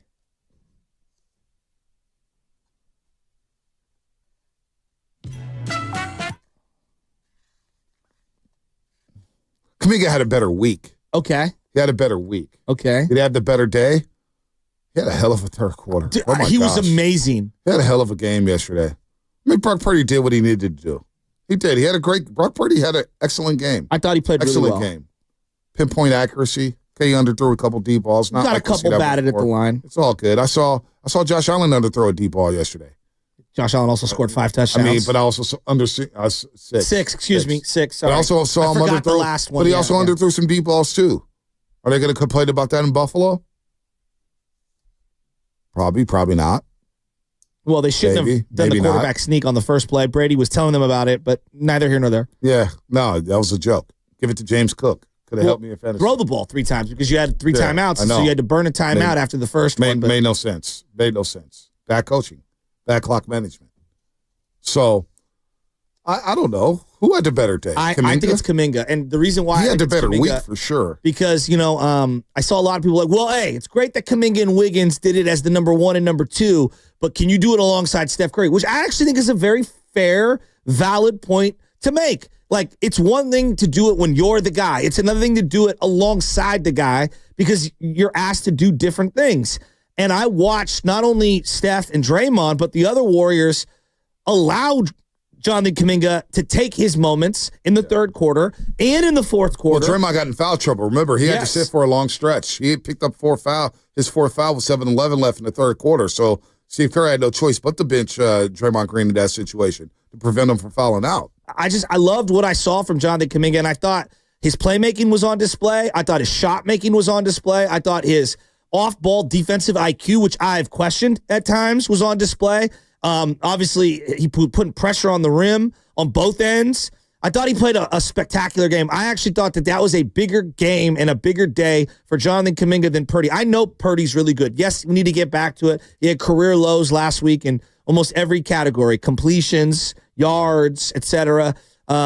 It was a bounce back performance from Purdy, but I thought it was a bigger step forward for Jonathan Kuminga doing it alongside Steph Curry in that game against that team. I thought it was a big moment for him. No, it was huge. It was a big week for him, and that team seems to be empowering him. Steve Kerr, Steph Curry, Draymond Green touched on this Friday night after the game when they lost to Minnesota, saying, yes, it's time for Kuminga to show us what he has.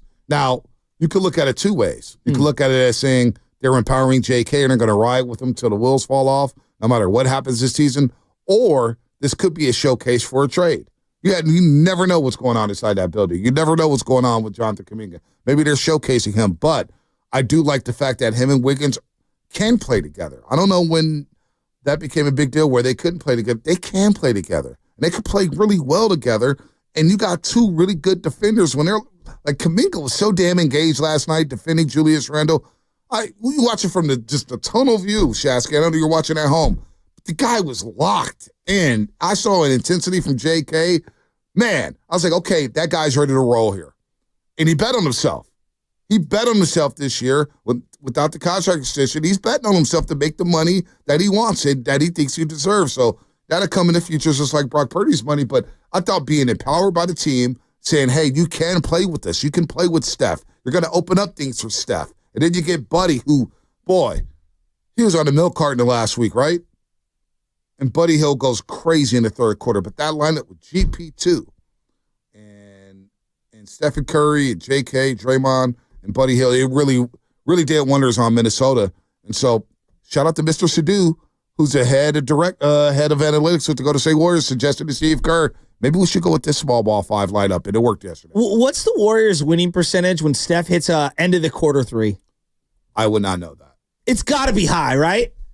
I've seen it a few times. I've seen it in losses. Have you? Yeah. I feel like every time he does it, it's always like a huge moment, and it's a huge momentum going into the end of a quarter and a big break, and then they ride it out into the next couple of minutes. I don't know, like seeing him do that, and then his like celebration, the way he was like jogging down the court. I mean, the place was lighting up. Well, what about Draymond's night-night? Here's what Steph Curry said about Draymond's night-night. That was awesome. I saw at the very end of it. I didn't know he did it all the way down the court. Let's just say his is a little bit more aggressive than mine. And I like it. You gotta make it your own. Make it your own. Here's the play that Stephen Curry's talking about. 34 seconds to go. A bucket here, and this one is basically done. Draymond off a screen, gets a drive, and a dunk down the lane. And there it is. Tim Roy on the call Was there. he opening a soda? Sound like Tom Tolbert on the other He side. does it every time. That's their dagger, if you will. Then he cracks the can. Cracks the can of beer? Yeah. Is that new? He's been doing that for a minute. I know you catch up all the Warriors games, but sometimes, yeah. Oh, I you never watch Warrior games. Apologies, I'm usually at home. Listen. Well, it's all right. You're probably watching Fitz, which is fine. Yeah, we love Bob Fitzgerald, but sometimes people like to simulcast them. Yeah, no, I like that. Yeah, the Warriors looked great last night, but there was a video that I saw retweeted last night. It says, when Draymond has Gobert out on an island like that, his dribbling goes to 99. I would say charisma 99, swagger 99, dribbling, power 99. He went between the legs like he was doing an and one, like Skip to My Lou Wood, where he'd like start to, I call it simmer, before he starts to really try to cook. And when he crossed over to the right, he saw the lane just open up like Moses splitting the Red Sea. It was awesome. Yep. God, it was great. Dude, it was great. He isolated and just dunked all over him. That was a big time game. Big time win for the Golden State Warriors. Again, in the first half, they couldn't do anything offensively outside of Stephen Curry. In the first half, Steph was 6 of 12 and 4 of 9 from the three-point line. The rest of the team was 12 of 36 and 4 of 17 from three. So at halftime, we were on it at halftime. Zena was saying they should just replay halftime because we called everything. Take care of the ball. Somebody else score outside of Stephen Curry and play some lockdown defense. No dribble drive penetration. Well, in the fourth quarter, because Minnesota, their clutch time numbers, Minnesota, they're one of the worst teams in the league in the last 5 minutes of a close game. They're terrible. Turnover rate is low. I think it's like 26 in the league. Their three-point percentage is low. Everything about them down the stretch offensively, it's atrocious. And maybe that has to do with Julius Randle. But in the first half, the Warriors were shooting 37.5%, 31% from three. They had 9 turnovers, and you're thinking, here we go again. They're about to get swept by the T-Wolves. What's going on? In the third quarter, they just flipped the switch like the old Warriors. 44 points. They locked down defensively. They played some 1-2-2 zone. They were picking up full court at times. They were engaged. They were trapping at the Edwards. Timely traps, timely doubles. I loved every bit of it. And the turnovers in the third quarter. Not one single miscue by the Golden State Warriors in that third quarter as they flipped that basketball game and went into the fourth quarter with a 3-point lead, 93-90. Beautiful basketball. Beautiful basketball. Yeah, when you get GP2 contributing the way he was and you get Kevon Looney contributing, and then you finally get one of those Buddy Hield games, it's like a just what the doctor ordered recipe for this team going into this week. They don't play till Wednesday. Mm-hmm. They needed that. The soul needed that. The team needed that. The standings, all these things. That was a big win. And I think on the heels of Friday night, which felt so deflating, I thought this was another L, quite frankly. I just thought they got our number. It felt like it. It felt like it. Didn't it? They did won 5. They had won 5 in a row against the Warriors and 4 in a row at Chase Center. It felt like they were suffocating us. Yes, they were. And all that talk Anthony Edwards did Friday night. So good. But Steph Curry mentioned it. I didn't hear his answer because Sackey was in my ear. I love you, Sackey. You know I do. You're my guy. You're my guy. But I asked him, was like, what about Anthony Edwards? It was good payback. And he goes, that's the beauty of it. All I heard was that's the beauty of the baseball series, is that you could come right back and play them again. So there's no lingering. And it's all in good fun. We need that in the game. We do need it. Let's go to Coach Vallejo. He's fired up about JK's performance. I mean, how could you not be? Jonathan Kuminga was excellent. He did all the little things, all the big things, playing alongside Steph. And I love when they actually deferred to him. What's up, Coach? Hey, good morning, guys. Thanks for taking my call.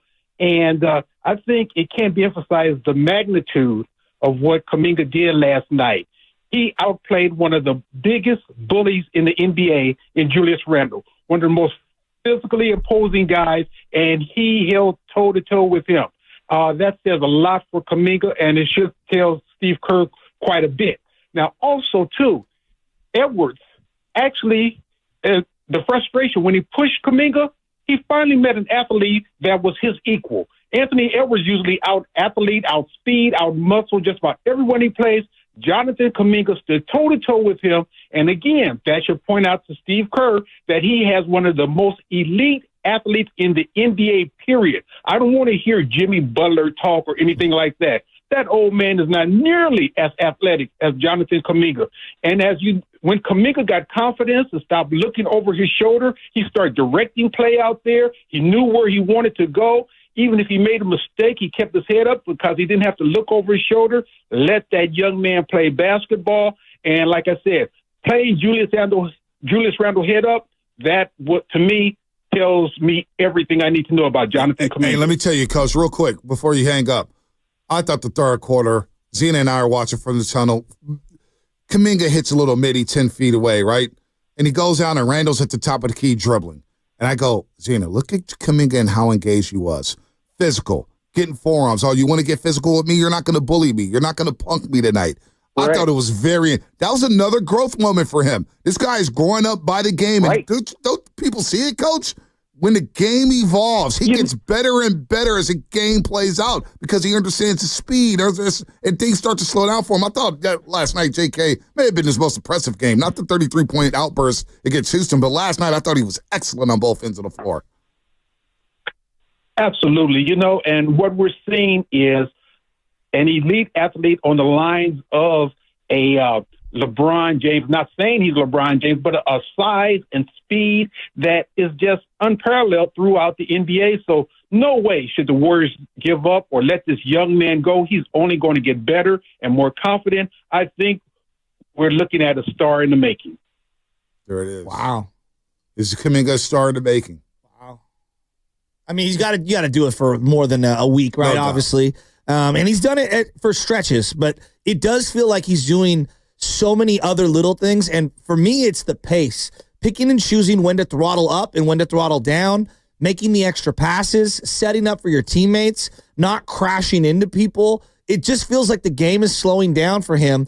And he's realizing, like, cerebrally and athletically, he's like coming into his own all at once. Yep. No, he is. Into what the Warriors want from him. But, he showed us flashes these last 2 seasons. No doubt. When Wiggins has had to take time off due to personal reasons or injuries. He's shown us these glimpses. And I don't know why it gets ignored, but he showed us. If we can, Spadoni, can you find a cut from Steph and Draymond Friday night about Jonathan Kuminga and empowering him? Because I would really love to play that in case people miss it. Maybe they did. I know on Warriors This Week, who was it, Dan Devone and Evan Giddings? I'm sure they played it over and over after the loss Friday night, but they basically empowered Jonathan Kuminga here. 888-957-9570 is the number if you want to get in on some Dubs talk. How refreshing was that win? They improved to 14-9. They head to Houston Wednesday night for the quarterfinals of the Emirates NBA Cup. Get fired up for this, right, Shasky? Dylan the villain. You want the cup? You want the cup? You want the cup? Would you buy? Let me ask you this. What would I buy? What? If they won a cup, would you buy some gear? Emirates NBA Cup champs? No. I wouldn't buy any gear. No. I mean, I don't even have. I have like a hat from when they last won the championship. I had T-shirts and stuff from prior championships, but no. I would not buy that. But I do want the cup. Like, it's here. Let's do it. It's more like tongue in cheek than anything else. But yeah, I do. I want to win this thing. Why not? If this could be fascinating in a cup. So if the Warriors win Wednesday, they have a chance to play Klay Thompson and the Mavericks Saturday in Las Vegas. That would be pretty juicy. And the Mavericks are rolling right now. They won like 7 in a row. They are rolling. That would be great. That was like the best game of the NBA all season, the Klay game. It was one of them. It was one of them. Like, I mean, I know I haven't checked on him as of recent, but middle of last week, I know Klay had just returned from a little absence, and he's been up and down. He's still trying to get his footing.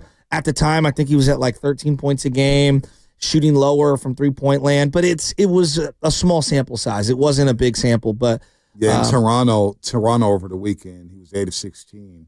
Okay, good. Scored 20 in that game, 3 and 9 from the three-point line. So he's still trying to find it. He's still trying to find it with that lineup there. Let's go to Al in San Francisco. Al, what's happening? Hey, good morning, guys. Thank you for getting me on here. No problem. I called last week, and Guru and those guys were on, and I told them that, Buddy Hield in the lineup and Curry, those are two dangerous assassins for the three-point line. And I think that would open it up more if they can't both get double teamed. And also Kuminga and then Wiggins and Draymond, that'd be a powerful starting lineup. And as I see yesterday, Buddy Hield, he got into his rhythm because Curry was in there with him. So they couldn't double Curry, double Hield. So that's why they need the scoring like that. Somebody help Curry out with 20 points or more. Another person help out 20 going into the fourth quarter. They can win games. Thank you, guys. Anytime. His bio? The Olympic, how did he have the best weekend? Olympic Games? It's his birthday. That's why. I think his YouTube channel's unbelievable. YouTube is just great. I mean, come on, man. This guy's an Olympic winner, former WWE. He did become a great meme champion. a few months ago too. He did the meme with the eyes, like, dude, he's unbelievable. I think the Giants had the best weekend of the big three here in the Bay Area. No, they did. Yeah, they did, because I'll explain why. No, they didn't.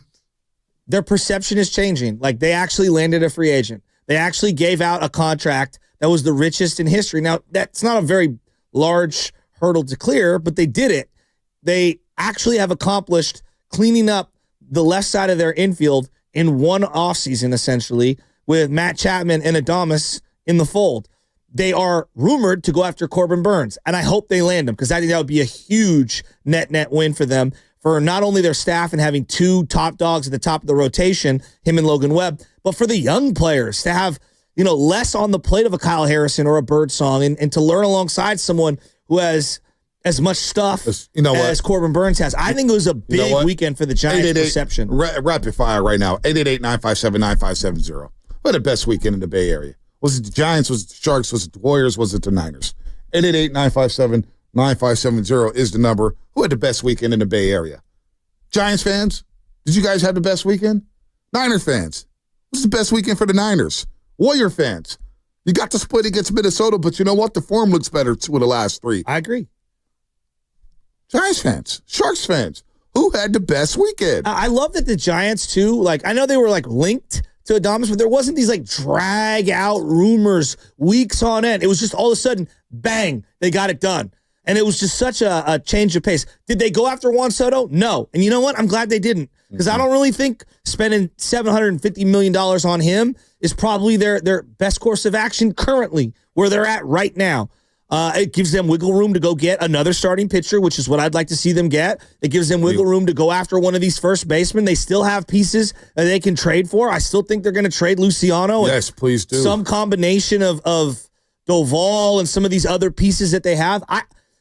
I'd be very surprised if Jung-Hoo Lee is on this team in 2 years. I know that they still like him, but whatever. But I like where the Giants are at. Let's see it where Jung-Hoo Lee this year. It's a big year for him. But I think the perception was changed the minute Buster Posey took the job.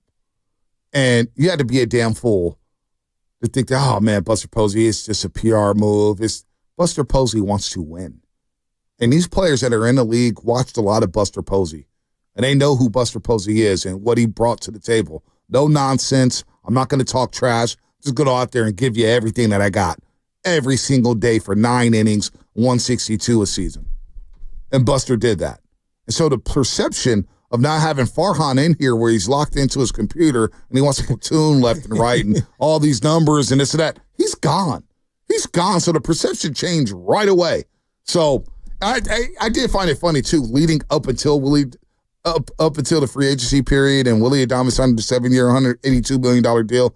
It was amusing at times when I was on the internet and I dove into Giants Twitter to see how many people were ripping Buster. These moves. He's just bringing back the old guard. How's this helping the team? What are they doing? Do something, Buster. Well, he did something. And it was a major splash Saturday. And he did something to make the left side of the infield that much better. So now you got Adames and you got Chapman. Cool. I got Ramos. Cool. Bryce Eldridge, damn it, he better be starting day number 1, and I know he will. All right? Patrick Bailey, just bat him 8th. I don't care. Just be good behind the plate. But with Adames, now you can bat him in the appropriate spot in the order. So, I think about, Ramos, Adames, and Chapman in the middle of your order. Well, some combination. I look at it like this. Because Ramos faded a little bit, and we did talk for sure, but you don't have so much on him. What I want in my middle of the lineup next season, I want Adames, Chapman, and Eldridge. Okay. I want Eldridge right smack dab in the middle of this lineup. But can't you agree with me that adding one of last year defensively was a small step back for him. I thought he had a bad month. I looked into the numbers. He had 5 errors from middle of July through middle of August. But the 2 years preceding that, he was the number 2 defensive shortstop by various metrics in all of baseball. This is a guy who's going to strike out a lot, but he's going to hit for power.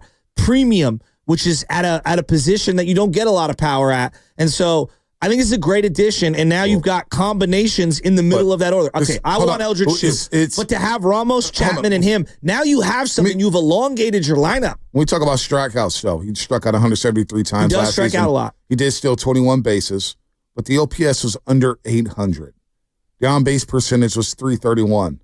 Long-term, does this contract concern you one bit whatsoever that it's a big money deal? I don't know what the details are in terms of opt-outs or whatnot, but 7 years, 182. How is this contract going to age? Well, it's risky for Willy Adames. It's super risky. You'd be a fool to not acknowledge that, he's 29, 7 years from now, 35, 36. What's he look like in terms of movement? That is a fair rebuttal. My counter to that would be the Giants' defense at shortstop, 2 seasons in a row, has done them in. I could count a half dozen to a dozen games off the top of my head where defensive shortstop has cost them, has cost starters wins, has cost them leads, has cost them situational, get out of the inning and just get to the next inning. Like, they needed to shore up the defense at shortstop. So you had to overpay. You just had to. So 888-957-9570. Do we got a little jingle here to get the lines lit up here? 888-957-9570. Who had the best weekend amongst Bay Area sports teams? Was it the Niners? Was it the Giants? Was it the Warriors? Was it the Sharks? Warriors get a big win last night. Big win, and that's one official told me yesterday. The Warriors have been in first place in the Pacific Division all season long, right? 14-9 on the season, heading to Houston. The Niners get a much-needed win to snap their 3-game losing streak. They're now 6-7. They still have a chance. That was a feel-good win, 38-13. Brock played excellent football, excellent. The Giants signed Willy Adames, and I know they're not done yet. They can't be done yet because that won't be enough to compete in this loaded division. But he did hit 32 jacks last year. He had a career year. 112 RBIs, and it does. That's what concerns me. Contract year, he balled out, and he paid in. But, he has a chance to battle. How do you do it against? That's what I want to see. I'm going to do this with Willy Adames. How do you do what? As we take some calls here. 888-957-9570. Well, I'll give you, since 2021 at shortstop, third most games, tied for most home runs, most RBIs, fourth most runs scored. So he is a guy that gets on base, and he's going to drive in runs. Now, Milwaukee's and all the ballparks in the Central are different than the ballparks he'll be playing in the NL West. So I'm assuming there'll be some dip in production in terms of home runs, like the raw power stuff. But he does hit a lot of doubles, and to me, that's one thing that I think Chapman quietly did this year better than people gave him credit for, is he hit a lot of gappers. He hit a lot of doubles. He had a really good year. This is a guy who's going to give you 20 home runs, 80-plus RBIs. At shortstop, right? I'm looking at these numbers. Where I was going here. What's that? Was how do you do it against the NL West? So against the Arizona Diamondbacks last season, he played against the Diamondbacks in 6 games. 8 hits and 24 at-bats, 26 plate appearances. It's about his average. Walks, 2 homers, 8 RBIs on the stolen base. Yeah. Now, against the Colorado Rockies, batted .259.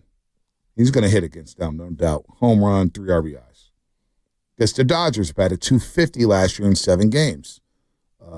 29 plate appearances, 7 hits, 3 RBIs, no homers. But he had a stolen base.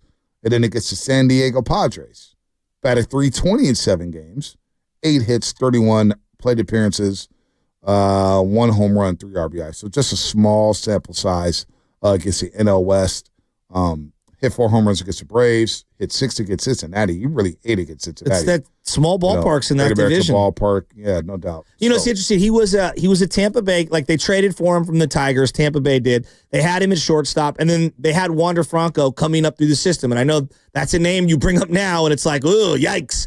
But that's why he was traded. That's why he was traded, because they had Wander Franco in their system. Otherwise, they probably would have kept him. I consider the Tampa Bay Rays to be a smarter business operation. They know what they're doing. The Brewers are really smart too. If you just look, like, the Brewers year after year are very, very good at retinkering and figuring things out. Why didn't the Brewers sign him? Well, they gave Yelich a big deal, and that's kind of like limited their spending. And Jackson Chirino, they signed him long term before he even played a game in the majors. Exactly. They locked him up. So they're a discerning organization. They're not going to retain certain players, and they know that. Jackson Chourio, the guy you referenced, they had this long thing on MLB Network over the weekend about how Jackson Chourio pointed at Willy as one of the guys that really helped him get acclimated to the big leagues. This is a leader. This is a guy who other players follow in the dugout and in the clubhouse, and they need that. They really don't have a voice. Like, Chapman's a kind of go about it my own way, quiet guy. Not that he's not a leader by how he acts. It's just sometimes you need, like, that effervescent,